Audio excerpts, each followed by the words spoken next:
สวัสดีแม่กินข้าวกับเพื่อไม่แหละใหม่นะไม่ยิ้มนี่แหละไปละกินบ่เอาเลยหอยที่เก็บเงินเนาะโอ้ทางเงี้ยอะไรนี่นะได้ได้เพื่อกินโอ้หน่อไม้กับหอยบ่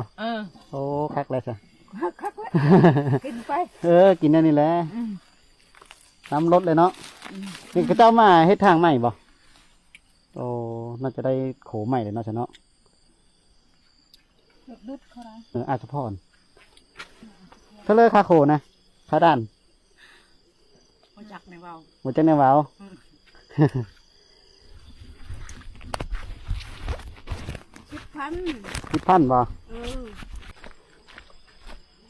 ทุกคนโขที่อันนี้ก็เป็นทบ้านเฮ็ดนะทุกคนนะแล้วมีค้าเก็บด่านนะทุกคนค้าพานโขนะสุดโขนี่ก็จะเป็นโขทั้ง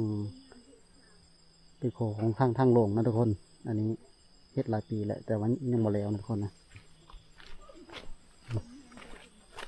อันนี้เป็นโขของชาวบ้านเฮ็ดนะทุกคนเขาก็ตั้งด่านเก็บคันละ5 คันละ10,000นะสำหรับรถจักรอะส่วนอันนี้โขใหญ่นี่ก็ยังบ่มีความคืบหน้านะทุกคน10 ปีแล้วไปทุกคนไปจ่ายเงินให้เขาก่อนนี่นะโอ้9-10 โมงเลยนะแม่ขอบใจใจหลายๆไปทุกคนไปกันต่อทุกคนทางไก่ทางเฮาก็ได้แต่คนที่ห้ามโหตอนใดละไปก่อนแบบนี้แม่ขอบใจหลายๆ